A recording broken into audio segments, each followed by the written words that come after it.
Ayant mes paroles Valtier, salut à tous, j'espère que vous allez bien, le chairman pour vous servir. Cette semaine sera sous le signe de l'éducation et du handicap. Parce que derrière ça, il y a des familles qui souffrent, des familles qui pleurent, des enfants meurtris, mis de côté. PDG, s'il te plaît. We hustle, baby.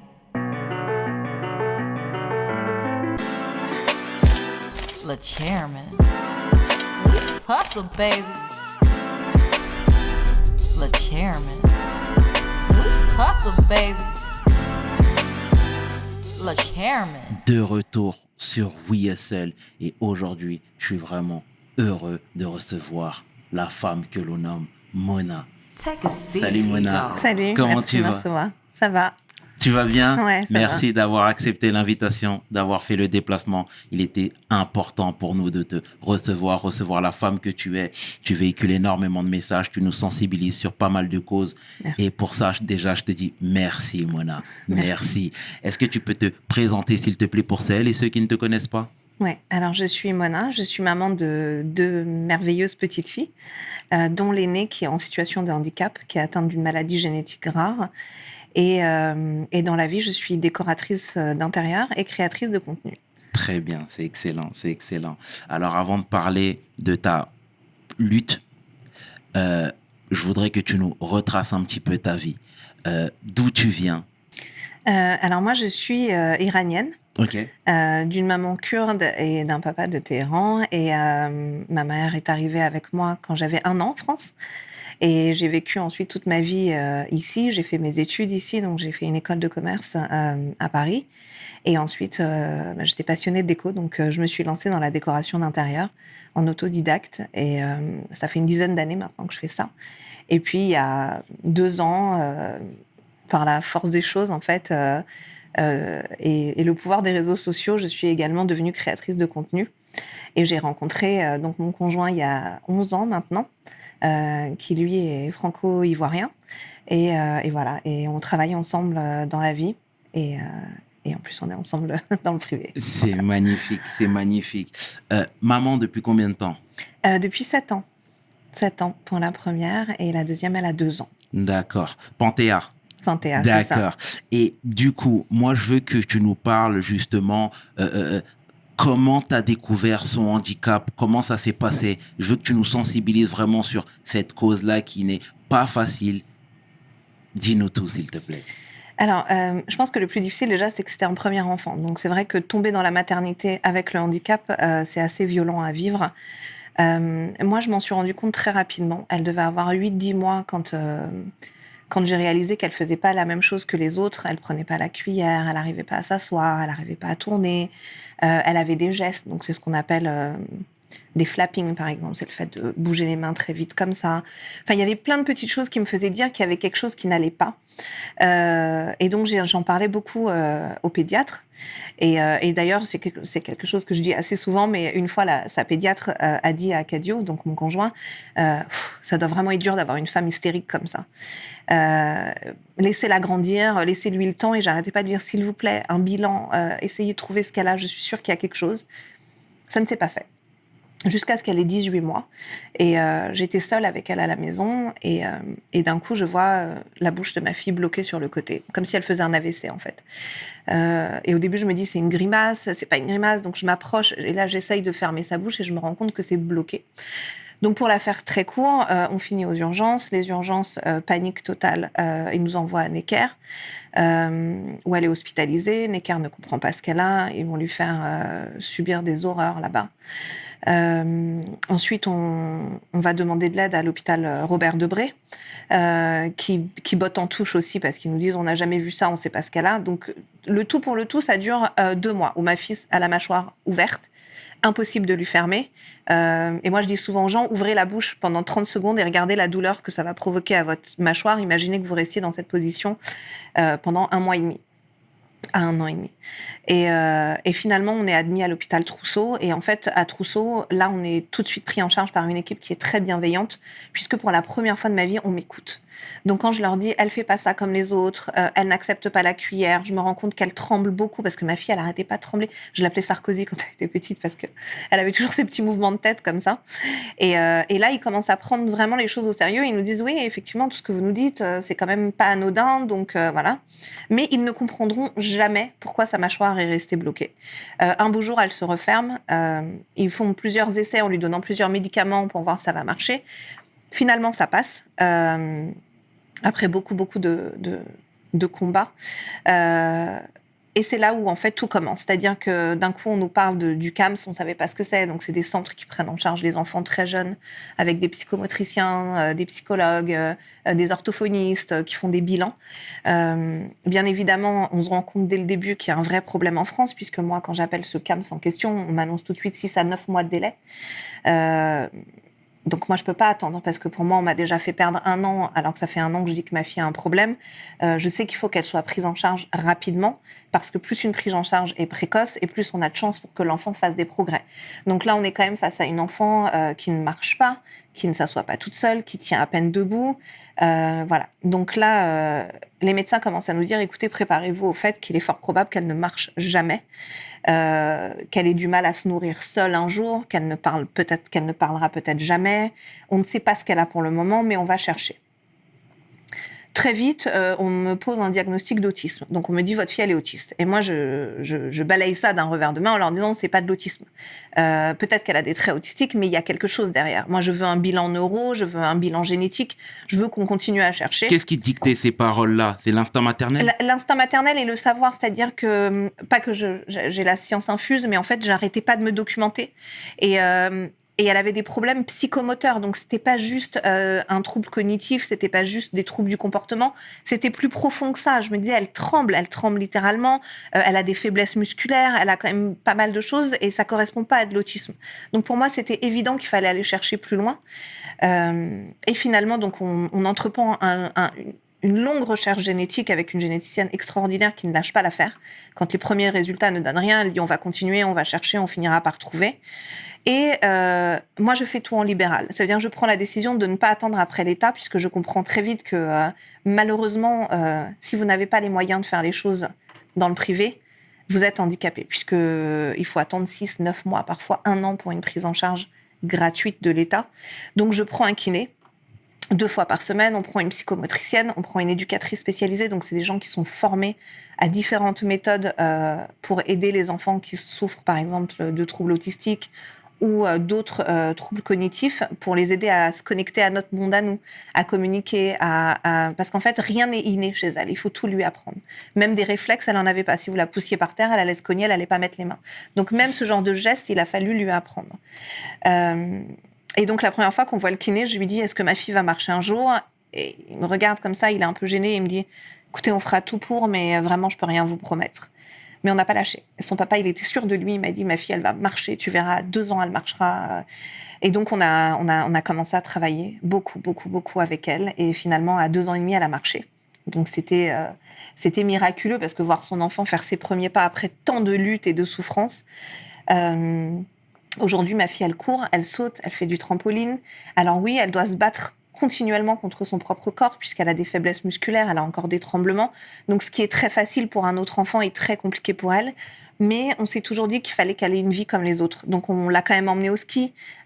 Aujourd'hui, grâce à une association, elle fait de l'équitation. Laquelle? C'est une association qui s'appelle SH92, dans le 92, et qui permet donc... parce qu'en fait, quand tu as un enfant handicapé, en situation de handicap, t'es exclu partout. Ça veut dire que tu peux même pas le mettre dans le centre de loisirs à côté de chez toi, à moins de tomber sur une mairie hyper bienveillante. Mais la vérité, c'est que la majorité du temps, ils vont te dire attends, moi j'en veux pas de son boulet, donc non.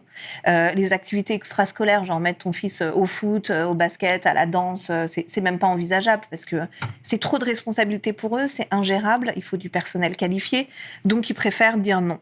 Donc s'il y a pas ce genre d'associations finalement qui sont d'ailleurs dans 90% des cas, des parents qui ont déjà vécu ça et qui décident de créer une asso pour venir aider d'autres parents, elle n'aurait pas toutes ces activités. Mais aujourd'hui, grâce à eux, elle va aller à la piscine, elle fait de l'équitation, elle fait de la danse.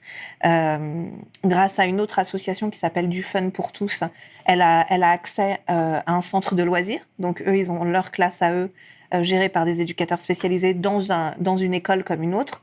Donc, voilà, grâce à tout ça, ma fille, elle a une vie ordinaire, voilà, D'accord. comme toutes les petites filles. Et d'un point de vue cognitif aujourd'hui, comment ça se passe? Alors, il y a beaucoup de mieux. Elle ne parle toujours pas, mais elle commence à signer, puisque je travaille énormément la langue des signes avec elle, son orthophoniste aussi. Elle a bien une trentaine de mots maintenant, 2-3 petites phrases qu'elle arrive à prononcer. Donc, j'ai envie de te dire, chaque petit pas en avant est un miracle. Donc, on savoure chaque progrès. On est conscient que il est peu probable qu'un jour elle écrive, qu'elle puisse parler comme nous on parle, qu'elle soit totalement autonome. Mais notre but, c'est de faire en sorte déjà qu'elle continue à être aussi heureuse, parce que finalement, en tant que parent, tu souffres, parce que toi, tu as conscience de ce qui se passe, mais ta fille, elle est heureuse, en fait. Elle est hyper heureuse, c'est une petite fille, elle est solaire, elle rigole tout le temps, elle est tout le temps de bonne humeur. Donc, elle, dans sa bulle, elle est heureuse. Et nous, notre but, c'est juste de faire en sorte qu'elle continue à être heureuse jusqu'à la fin de sa vie, quoi. Voilà. Quelle mentalité, c'est incroyable, c'est très bien. Mais je voudrais rebondir, Mona. Tout à l'heure, Mona, tu disais que l'accueil à l'hôpital Necker, était vraiment exécrable. Raconte-moi, s'il te plaît. Alors, ça a été... Alors, du coup, ma fille, elle avait donc la mâchoire ouverte. Donc, t'imagines, elle était bloquée dans cette position comme ça. Et donc, le premier hôpital où je suis arrivée aux urgences m'ont dit non, on peut pas gérer ça. Donc, ils essayent quand même ce soir-là aux urgences de lui remettre la mâchoire en place. Donc, tu as quand même 3 adultes sur ton enfant d'1 an et demi en train d'y aller par la force. Donc, au bout d'un moment, moi, je deviens complètement hystérique. Je commence à crier. Je leur dis, laissez-la. Vous êtes en train de faire n'importe quoi. La mâchoire, elle est bloquée. C'est pas en forçant que vous allez y arriver. Donc là, ils décident d'appeler Necker. Le lendemain matin, ils nous envoient une ambulance pour nous ramener à Necker. Et en fait, là, tu te retrouves face à des médecins bornés. C'est-à-dire que, tu sais, ils sont persuadés qu'ils savent ce qu'ils sont en train de faire, et donc ils continuent inlassablement à reproduire la même chose sur ton enfant, à savoir essayer de fermer de force cette mâchoire. Donc ils lui déboîtent pour lui remettre. Ensuite, ils lui font une anesthésie générale. Ils vont lui créer carrément un truc, mais je te jure, on aurait dit que ma fille, c'était Hannibal Lecter. Ils lui ont créé un truc de contention avec des ferrailles et des trucs pour lui garder le visage fermé. Donc une fois qu'il débloquait, il bloquait la bouche fermée et il lui bandait, en gros, avec des harnais, tout le visage fermé, sauf qu'au bout d'un moment, ça relâchait, donc ils recommençaient. Et moi, j'arrêtais pas de leur dire, mais il y a autre chose, en fait. S'il vous plaît, faites intervenir un neurologue, en fait. J'ai besoin de quelqu'un qui... C'est pas juste une mâchoire, hein. Il y a un truc dans le cerveau, il y a quelque chose qui fait ça.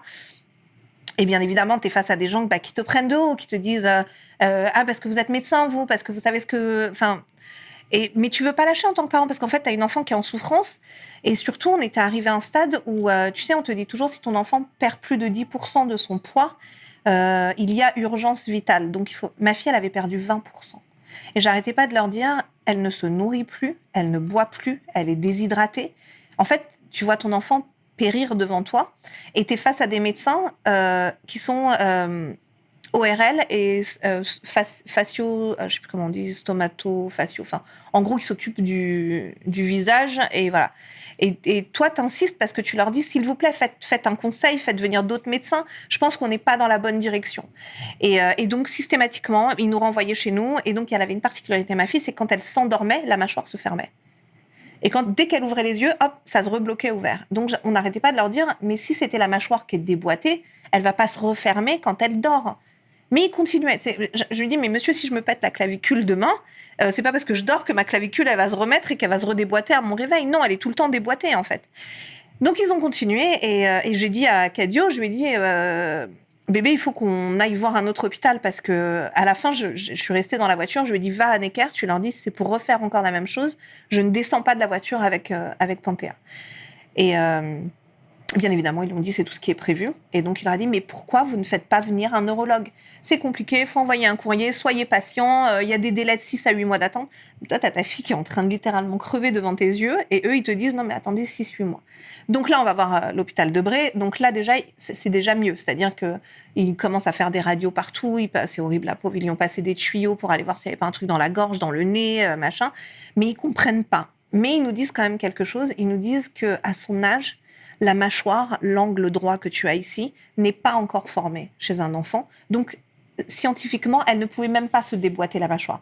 Il me dit, la seule chose qu'ils ont fait chez Necker, c'est qu'à force de lui remettre, de lui enlever, de lui remettre et de lui enlever, ils aggravent le problème parce qu'en gros, ils sont en train de faire du chewing-gum avec ses muscles. Donc, au bout d'un moment, elle va se retrouver avec une mâchoire qui tient plus. Donc, heureusement que vous avez arrêté. Et en plus, ils nous ont dit le harnais de contention qu'ils lui ont mis sur le visage, elle est en pleine croissance. Donc, le fait de bloquer pendant plus d'1 mois le visage d'un enfant comme ça, c'est invraisemblable. Donc, du coup, bah, on a arrêté avec Necker. On n'est plus jamais. Ils ont essayé de nous appeler, on ne décrochait même plus. Et là, on est face à un vrai problème en France, c'est-à-dire que les délais sont longs. Donc, on nous a carrément dit, bah, puisqu'elle ferme la mâchoire quand elle dort, vous avez qu'à la faire dormir toute la journée. Comme ça, au moins, là, tu te dis, mais c'est pas possible, en fait. On t'a sorti ça? Ouais, je te jure. Et après, il me dit, bah, roulez en voiture, mettez-la dans le noir, comme ça, plus elle dort et plus la mâchoire sera fermée. Je dis, mais c'est pas une vie pour un enfant. Enfin, quel avenir vous lui proposez? Enfin, vous êtes médecin. Le but, c'est quand même de trouver une solution. Et finalement, c'est une neuropédiatre privée qu'on avait trouvée qui, en voyant Panthéa, a dit, mais elle a perdu beaucoup trop de poids, cet enfant. C'est très dangereux pour ses organes. Il faut qu'elle soit hospitalisée d'urgence et qu'on trouve ce qu'elle a. Donc là, pour la première fois, tu as quand même quelqu'un qui t'écoute, qui ressent ta peine et qui se rend quand même compte qu'il y a une enfant qui est en train de dépérir, en fait, que c'est pas juste un problème de mâchoire. Et donc, c'est elle qui me dit, je vais appeler l'hôpital Trousseau et ils vous rappelleront, mais croyez-moi, ils vont vous prendre en charge. Franchement, j'y croyais pas. Parce qu'on avait déjà essayé d'appeler tellement d'hôpitaux, de faire tellement de choses que je me suis dit, ouais, bah, encore une fois, on me dit qu'on me rappellera, mais on me rappellera jamais. Le lendemain matin, l'hôpital Trousseau m'appelle. Ils m'ont dit, faites votre valise, madame, venez, on va voir ce qu'on peut faire, mais on va trouver ce qu'elle a, votre fille. Et là, en fait, t'as affaire à des gens, des médecins, quoi. Tu vois, ils te font venir un professeur, ils te font venir un neuropédiatre, ils te font venir une généticienne. Enfin, tous les spécialistes enchaînaient dans sa chambre. Bon, alors, on avait toujours le même truc. J'ai jamais vu ça de ma vie, je comprends pas ce que c'est. Mais au moins, ils ont cherché. Donc, au début, ils ont tenté un traitement au Valium. Ça n'a pas marché. Et finalement, ils lui ont donné un relaxant musculaire. Et la mâchoire s'est fermée. Mais la neuropédiatre nous disait, normalement, j'ai donné une dose placebo, donc ça devrait pas marcher, mais tant mieux si ça marche. Mais par contre, je peux pas vous expliquer pourquoi c'est arrivé. On n'a jamais vu ça. Et donc, c'est quand même grâce à eux que derrière, y a une généticienne qui a pris le relais pour la diagnostiquer. On a commencé, elle avait 1 an et demi, on a eu le diagnostic à ses 3 ans. Donc, à ses 3 ans, ils ont trouvé. Elle nous a dit, voilà, on a trouvé ce qu'elle a. La maladie s'appelle STX-BP1. Elle a même pas vraiment de nom, parce qu'en fait, elle est tellement rare qu'elle a juste le nom du gène défaillant. Il y a que 400 cas dans le monde. Ouais. Ni son papa ni moi sommes porteurs. Donc, c'est vraiment la faute à pas de chance. Mais forcément, quand tu dis maladie orpheline, ça veut dire qu'il y a une méconnaissance totale de la maladie. Ils peuvent pas te dire est-ce que ton enfant va régresser, progresser, jusqu'où elle peut aller. C'est très compliqué. Et puis voilà, on en est là aujourd'hui, donc on fait le max pour qu'elle fasse le plus de progrès possible. D'accord. Et aujourd'hui, qu'attends-tu des institutions? Que fait Panthéa de ces journées?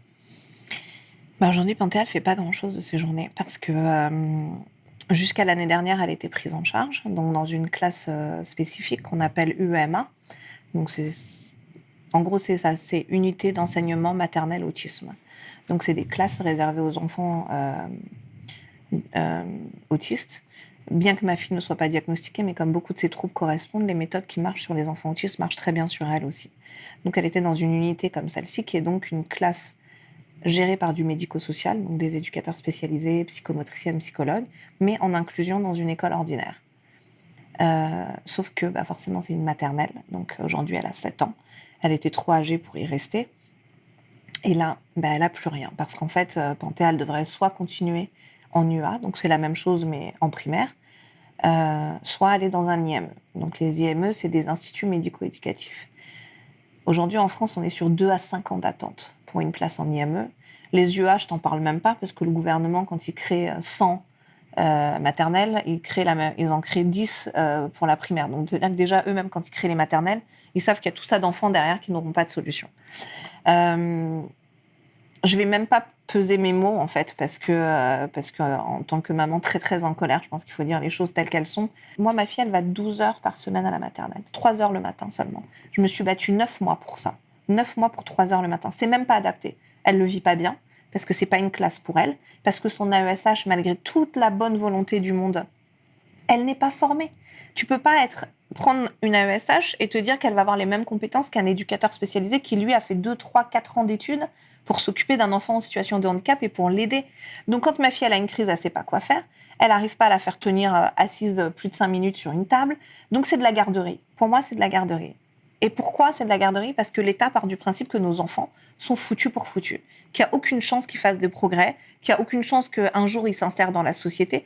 Mais ça fait bien de dire la France, elle a mis en avant le modèle de l'école inclusive. La vérité, c'est quoi ? C'est juste que ça vous coûte moins cher. Parce qu'une véritable école inclusive, ça veut dire que tu fais rentrer du médico-social, donc des psychomotes, des éducateurs spécialisés dans les écoles. Tu leur consacres une vraie classe à eux et tu fais des temps en inclusion avec les autres, mais des temps adaptés. Moi, normalement, si je ne m'étais pas battue avec le rectorat pour obtenir un surmaintien en maternelle, ma fille, aujourd'hui, elle devrait être au CP. Mais elle ne parle pas, elle n'est pas propre, elle porte encore des couches, elle a beaucoup de troubles du comportement. Elle va aller faire quoi dans une classe de CP ? Non seulement elle va gêner ses camarades de classe, non seulement elle gêne une maîtresse qui, elle, la pauvre, elle a déjà 30 gamins à charge, ce qui est déjà bien trop, et elle va faire quoi toute la journée ? Même pour elle, c'est de la violence, en fait. Mais, tu sais, je vais rebondir sur le matching entre le milieu ordinaire et les enfants en situation de handicap. Aujourd'hui, je pense qu'il y a des passerelles. Aujourd'hui, je pense que ce discours-là, on sent la maman en rogne, hein, clairement, mais aujourd'hui, je pense que l'État a compris certaines choses, tu vois, en connaissance de cause, hein, je vois qu'il y a des personnes en situation de handicap qui aujourd'hui travaillent dans des milieux ordinaires. La RATP. Je vais arrêter avec le name dropping, mais je pense que tu me comprends, tu vois. Donc, après, effectivement, il y a des défaillances, mais tout ne peut pas se résoudre en un claquement de doigts. Donc, qu'est-ce que toi, par exemple, t'aurais à suggérer ? Alors, je vais être encore plus hardcore dans mes trucs, puisque pour moi, en un claquement de doigts, ça peut être réglé. Ok. En fait, il n'y a pas de véritable volonté de changer les choses d'un point de vue du handicap.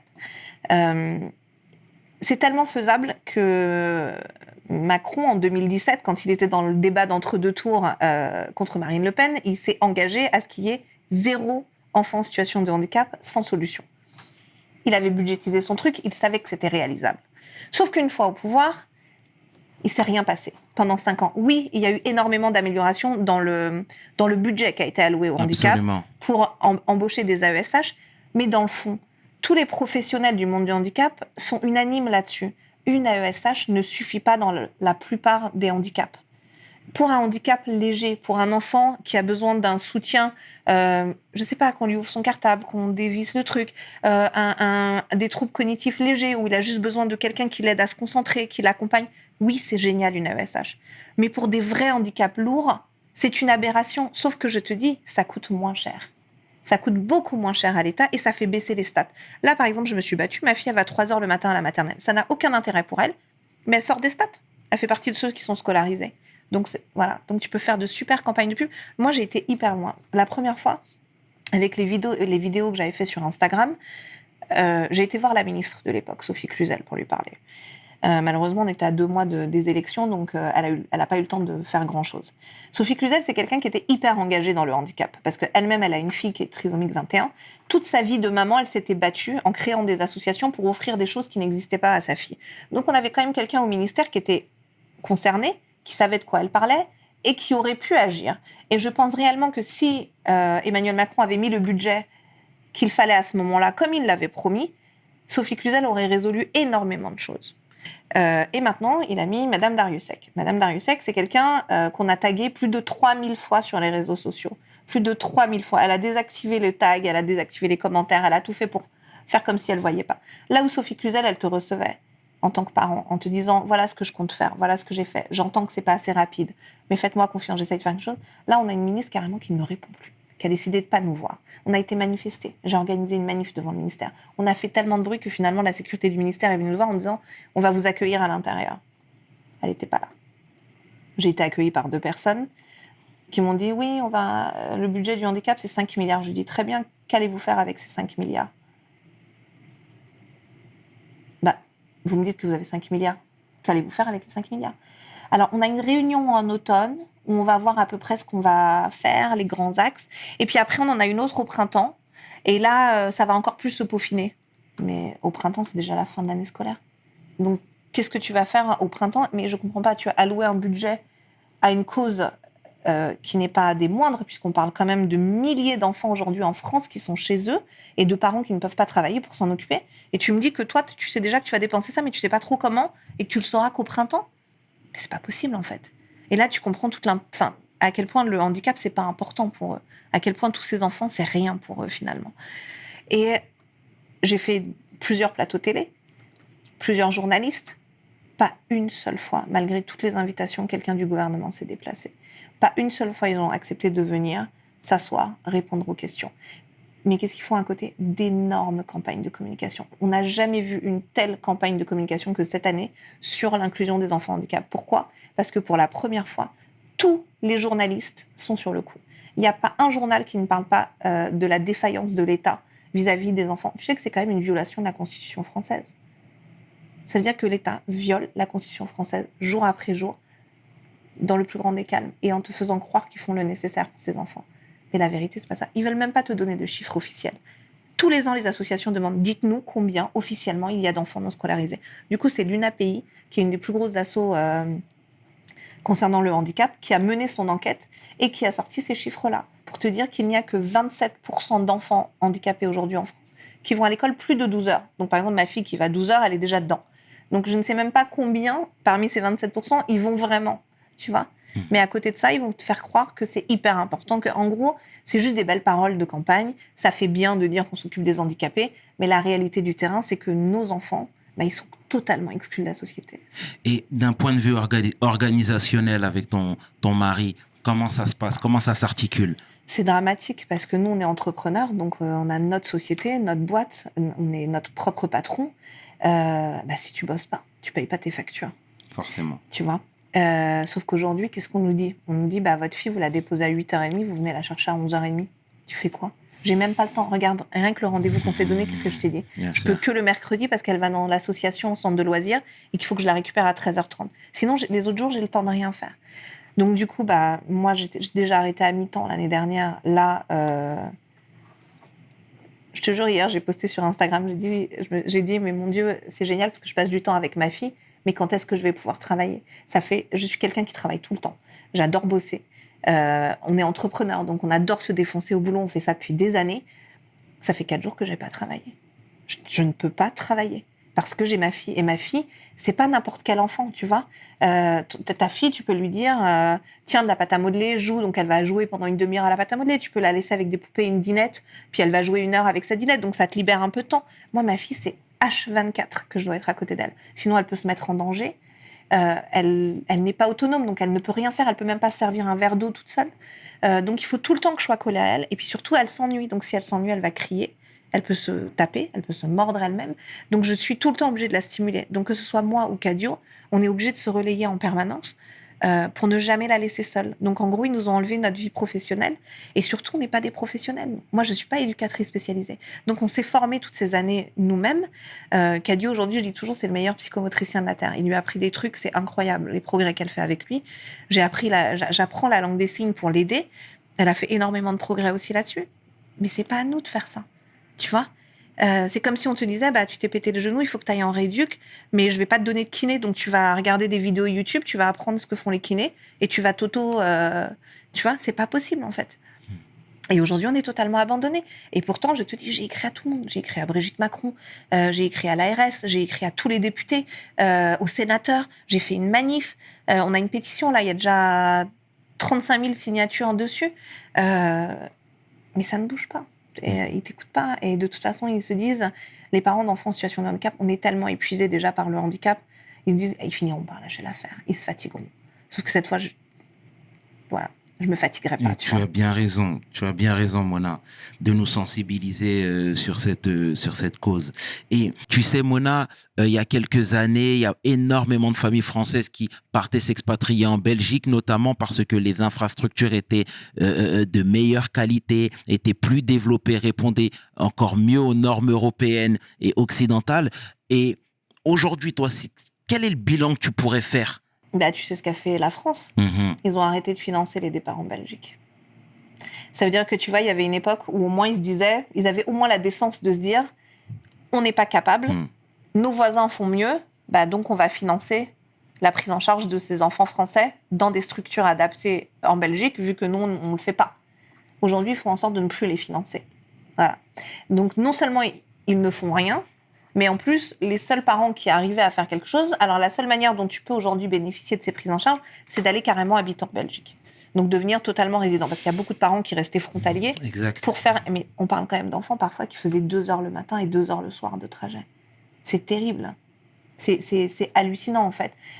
Tu sais, quand j'ai commencé ce combat, beaucoup de parents m'ont dit « Mais envoie-la en internat. » Mais elle a 7 ans, ma fille. Tu veux que je l'envoie dans un autre pays toute seule, entre les mains de personnes que je ne connais pas, sans la présence de ses parents, juste pour qu'elle soit prise en charge? Mais tu vois, ça te montre quand même à quel point, en fait, quand tu as un enfant en situation de handicap, on part du principe qu'il est complètement déshumanisé. Tu vois, quel parent aujourd'hui laisserait son enfant de 5 ans, 6 ans, 7 ans? Ma fille, elle a 1 an et demi dans sa tête. Elle a 2 ans d'un point de vue moteur. Donc, c'est comme si tu disais, bah, envoie ton bébé de 2 ans dans un autre pays, pris en charge 24/24, entre les mains de personnes, tu sais pas ce qui se passe, tu peux pas... Même l'amour maternel et paternel, tu en fais quoi? Tu vois? Mais c'est tellement, les parents sont désespérés qu'ils sont prêts à tout aujourd'hui pour une prise en charge. Et tu sais, moi, je vais te dire un truc, je prends toujours cet exemple-là. Quand il y a eu le confinement, on a laissé les Français 2 mois avec leurs enfants à la maison. On leur a dit, faites-leur l'école, occupez-vous de vos... Tout le monde a pété un plomb. Tout le monde était au bout du rouleau. Ah, les écoles réouvrent, merci mon Dieu, je vais pouvoir remettre... Là, on demande à des parents de s'occuper d'enfants handicapés. Donc, c'est souvent des troubles du comportement qui sont lourds, qui sont sévères, qui sont difficiles au quotidien, pendant des années enfermés chez eux, sans possibilité de vie sociale, puisque tu peux pas travailler, tu peux pas sortir. Quand tu as un enfant handicapé, tu t'appelles pas une babysitter pour sortir le soir, tu vois. Tu peux pas le donner à n'importe qui. Donc, je dis pas que les babysitters, c'est n'importe qui, mais tu vois, c'est pas la même formation, quoi. Si on a compris. Et du coup, on te laisse des années gérer ton enfant seul chez toi. Mais c'est un truc à se rendre dingue.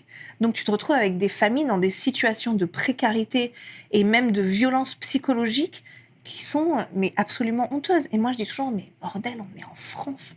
On est en 2022. Tu vois, on n'est pas dans un pays qui manque d'argent, qui manque de fonds. Mais il va falloir... Et le seul moyen, c'est l'opinion publique. Et là, tu vois, je me rends compte que plus tu sensibilises les gens, même ceux qui ne sont pas concernés, plus tu les touches en leur... Parce qu'ils sont pris par... Ils imaginent ce qui se passerait, c'était leur gosse, tu vois. Et d'un coup, bah, ils te suivent dans ce combat. Moi, aujourd'hui, les 3/4 des gens qui sont en train de me suivre dans ce combat, ils sont même pas concernés directement par le handicap. Mais via Panthéa, ils réalisent à quel point c'est violent, en fait, la situation aujourd'hui en France, quoi. Et est-ce que toi, tu as déjà envisagé un départ à l'étranger? Bah, je t'avoue qu'on a commencé à regarder un peu partout. Alors Cadio, il m'a tout de suite dit, mais viens, on va en Côte d'Ivoire, au moins c'est l'occasion que jamais, on part vivre là-bas. Mais bon, c'était un peu compliqué pour la prise en charge. On a envisagé l'Espagne, alors après on s'est dit, ouais, mais le problème c'est qu'on a déjà mis 7 ans à lui apprendre 20 mots en français. Si c'est pour la remettre dans une nouvelle langue avec... voilà. Après, on a pensé à la Belgique. Et franchement, là, on commence à se dire, on tente le tout pour le tout cette année, et si ça marche pas, bah, on finira par aller ailleurs, parce qu'on va pas pouvoir attendre éternellement que la France se réveille sur ce sujet-là, quoi. Voilà. Et ce sera ma dernière question, Mona. Tout à l'heure, je te parlais d'un point de vue organisationnel avec Kadjo, mais voilà, vous êtes également époux. Et parfois, c'est important de se retrouver en tant qu'époux. Des petites sorties ici et là. Vous arrivez à trouver ce petit temps? Jamais. Jamais, parce que... alors, il y avait ma maman, qui, quand elle était là, qui pouvait gérer, quand il y avait que Panthéa. Maintenant qu'elles sont 2, c'est difficile, parce qu'il y a un bébé en plus. Enfin, elle a 2 ans, mais elle est encore petite, donc c'est compliqué physiquement pour ma maman. Mais non, je crois que si on se fait aller un resto par an, ou tous les 2 ans, tous les 2, c'est déjà énorme, quoi. Voilà. J'ai pas les mots finalement, j'ai pas les mots parce que je sais que ton enfant, ouais, c'est clair. J'ai pas forcément les mots, mais assurément Panthéa, des parents en or, clairement des parents en or, parce que votre combat est le nôtre, hein, quelque part, et vous nous sensibilisez sur le handicap. Moi, c'est une cause qui m'est chère, hein, clairement, et rien que pour tout ça, Mona, je te dis merci d'avoir fait le déplacement, merci de nous avoir parlé de ce handicap, de cette merveille Panthéa, et puis n'hésite surtout pas si tu as besoin de quoi que ce soit, la porte de We Hustle te sera toujours ouverte, ça c'est certain. C'était le tiers avec Mona pour We Hustle, mes paroles valent tiers, peace. We hustle, baby.